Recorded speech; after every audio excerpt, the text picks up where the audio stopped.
Alors, donc, cette vidéo-là, en fait, est très nécessaire pour moi de la faire, ok? Dans le sens où je ne me voyais absolument pas faire une vidéo mode ou beauté ou je ne sais quoi. Et puis, voilà, ignorer tout ce qui se passe autour de moi, etc. C'est vrai que c'est bien le divertissement, c'est bien de faire en sorte que les gens puissent penser à autre chose et tout ça, mais il y a une certaine réalité qu'on ne peut juste pas ignorer et effacer et essayer de, tu vois, de mettre quelque chose au-dessus de ce qui se passe, tu vois. Donc moi, pour moi, c'était vraiment important en fait de faire cette vidéo-là. Donc vous savez très bien ce qui se passe en ce moment. C'est pas que je n'ose pas dire les mots. Si je me fais démonétiser, ben démonétisez-moi. J'essaye de faire en sorte que la vidéo reste. Comme vous pouvez le voir sur les réseaux sociaux, il y a toutes sortes de personnes qui proposent des choses pour pouvoir mettre fin à toutes ces brutalités, etc. envers les Noirs, tu vois. Il y a des gens qui proposent, je sais pas, il y en a qui disent ah il faut l'union, il faut l'organisation, il faut la violence, il faut je ne sais quoi. Moi je ne suis pas là pour contredire tout ça, tu vois. Je ne suis absolument pas là pour contredire tout ça, mais je suis là pour jouer sur un autre terrain qui est tout simplement le mental. Donc comment est-ce que les gens se sentent dans ça, tu vois, dans tout ce qui se passe. Là, c'est même pas un truc d'homme ou de femme, c'est un truc de peuple, c'est un truc de communauté. Moi, je trouve ça super, super nécessaire parce qu'après tout ça, je sais même pas si je dois dire après tout ça comme si ça allait finir, tu vois. Franchement, j'ai besoin que vous puissiez continuer à croire en vous malgré tout ce qui se passe. Je vais dire les choses de manière... Voilà, de manière cash. Il faut qu'on puisse arrêter de chercher l'approbation des Blancs parce que sinon jamais vous ne vous verrez prospérer dans cette vie. C'est comme ça que vous allez vraiment pouvoir continuer dans ce que vous faites et tout ça. Continuer à être une bonne personne. Continuer à ne pas accepter les stéréotypes qu'on nous colle à la peau, les étiquettes qu'on nous colle à la peau.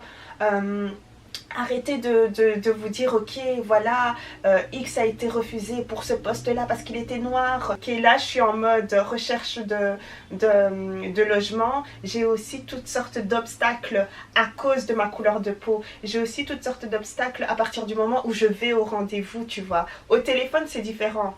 Au téléphone c'est différent. Mais quand c'est en personne, voilà. Tu vois, il y a un certain résultat et tu te rends compte en fait que ouais, ma peau noire est un obstacle, tu vois. Mais est-ce que j'ai arrêté de chercher non. Parce que j'ai vu tellement de pleurs sur le net, tellement de peine, genre pourquoi.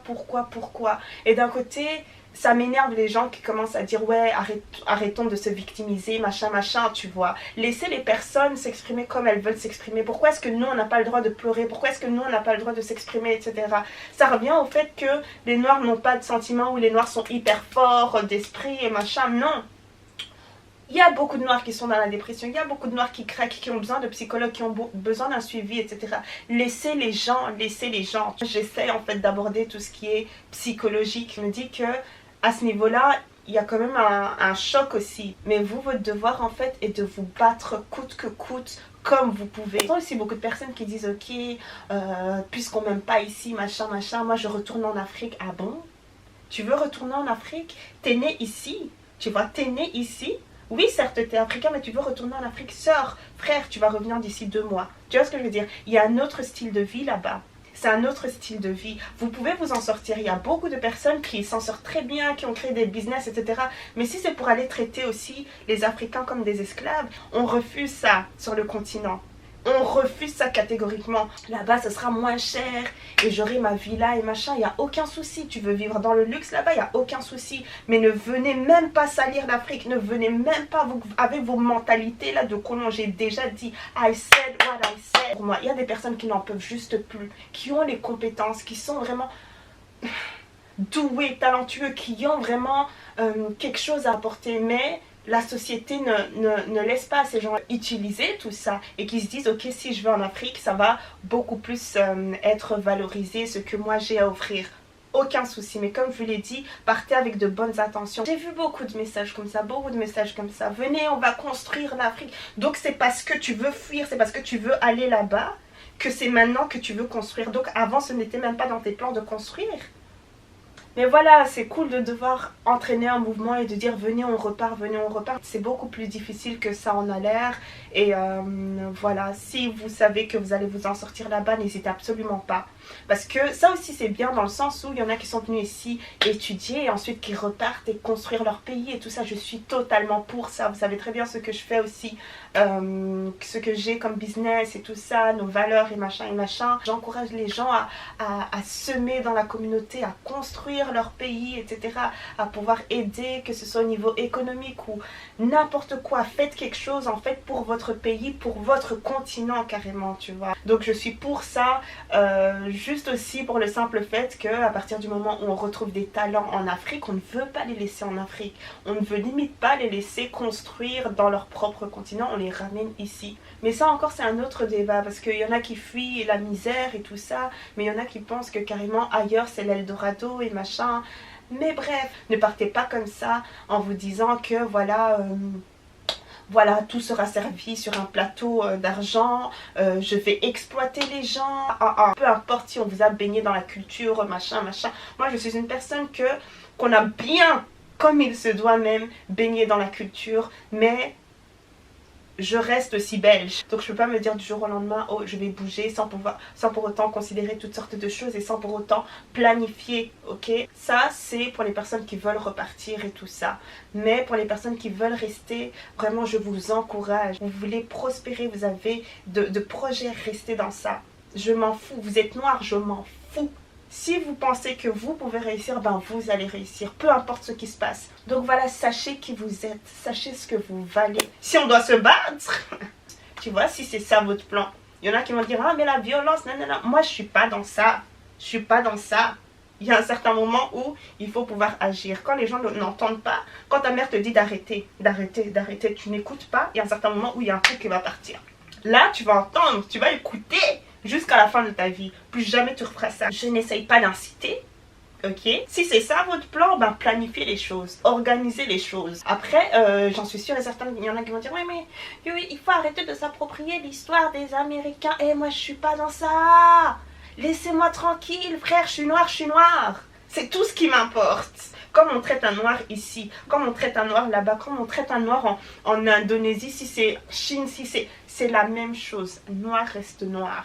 Comme je vous l'ai dit, j'ai pas envie d'inciter tout ça, machin, et je ne suis pas là pour ça. Je suis là juste pour pouvoir vous encourager côté psychologique. J'ai besoin que vous puissiez continuer à vous voir avec cette grandeur-là, à regarder cette peau et de vous dire, ok, ma peau est noire, c'est un grand obstacle.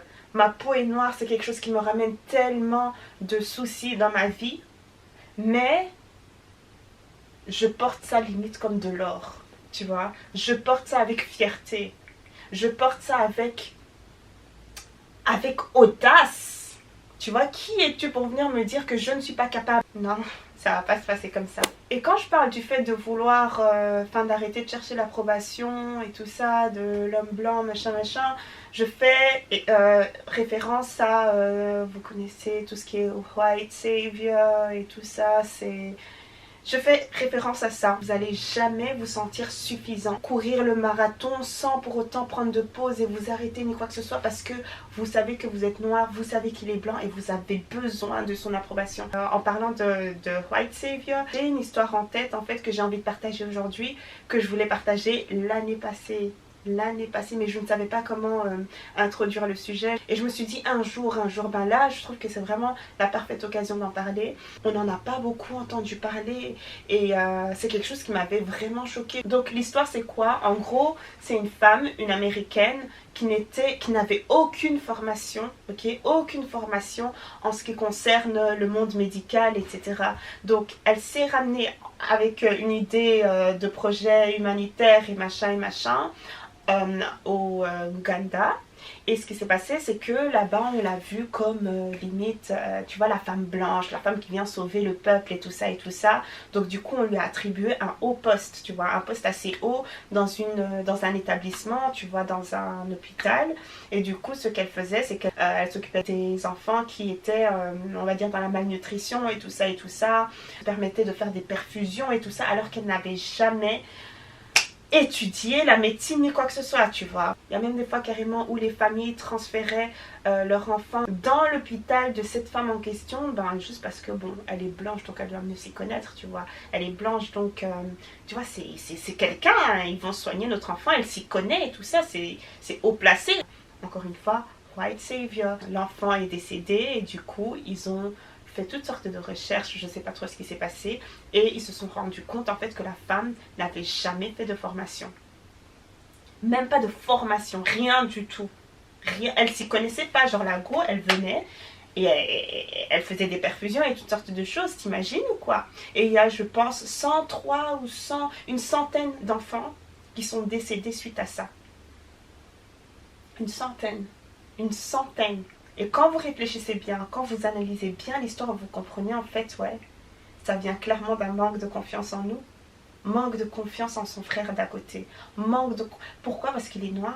Donc il ne peut pas, il ne sait pas. Tu vois, la femme sait sûrement pourquoi, parce qu'elle est blanche, tu vois. Franchement, c'est quelque chose qui m'avait genre tétanisée. J'ai lu l'histoire, j'étais tétanisée. Je regardais sur les réseaux et je me suis dit, mais pourquoi les gens n'en parlent pas? Tu vois, c'est quelque chose qui m'a vraiment choquée et je me suis dit que je n'oublierai pas cette histoire et qu'un jour j'en parlerai.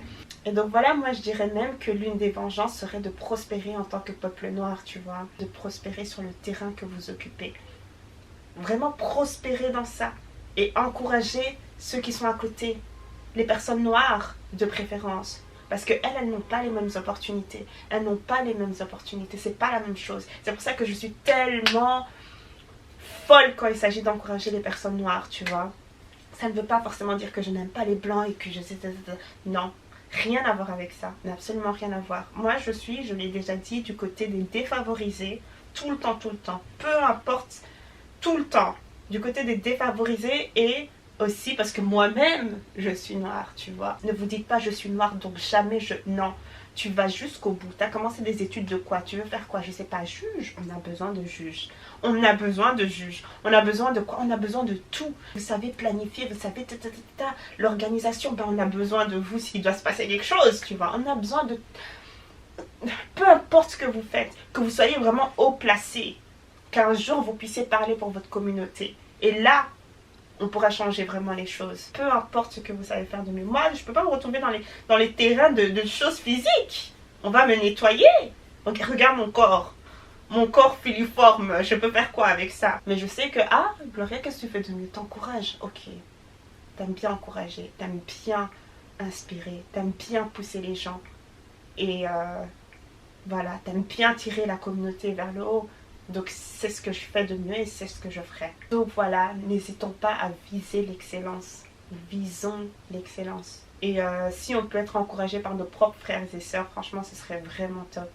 Parce que c'est vrai que c'est bien de pouvoir se dire ok, moi j'ai besoin de l'approbation des personnes. Mais si on peut être applaudi par nos propres frères, ça fait vraiment plaisir. Pour qu'on arrête de chercher l'approbation de l'homme blanc. Et c'est pour ça, exactement pour ça qu'on veut ce soutien n'importe où. Quand quelqu'un gagne, quand ton frère gagne, sens-toi comme si tu gagnais aussi. Parce que tu sais pas, peut-être que c'est lui-même qui va t'ouvrir les portes demain, tu vois. Peut-être que c'est lui-même qui va dire non, je retiens cette candidature. Peut-être que quand la personne à côté va dire ouais, c'est pour ça que j'ai dit si vous pouvez vous glisser, vous immiscer dans un monde très blanc et tout ça, n'hésitez pas. Mais n'oubliez pas d'où vous venez. N'essayez pas je sais pas, d'être comment on dit ça, un nègre de maison. Tu vois, un nègre de maison, non. Quand tu mets un pied là, dans le monde blanc là, c'est pour pouvoir parler pour les tiens. Et donc voilà, je pense que c'est tout ce que j'ai à dire pour cette vidéo là. J'espère que ça vous aura fait quelque chose, genre vous encourager. Parce que là, je parle clairement aux personnes qui ont versé des larmes, qui se sont dit trop c'est trop, qui se sont dit jamais je n'y arriverai. Vous voulez retourner au bled et vous dire non, moi c'est tout, en vérité je peux plus ici. Retournez, mais faites les choses bien. Ne venez pas avec les mentalités d'autrui. Travaillez, collaborez, construisez, tu vois. Ça, on veut. Pas de oh, moi je viens d'Europe. Alors, c'est quelle mentalité ça? On veut pas ça non plus. Je vois des gens sur Twitter. Ah, moi je vais retourner au bled. Je sais pas, tu veux créer un business demain. La main d'œuvre, elle est moins chère. Tu vas là-bas, aucun souci. Mais n'essaye pas encore de négocier en dessous. Genre de payer les gens, genre non, travaillons ensemble. Déjà tu payes moins quand tu vas là-bas, qu'est-ce que tu veux encore? Non, Donc voilà, ayez de bonnes intentions s'il vous plaît. C'est tout ce que j'ai à dire pour aujourd'hui.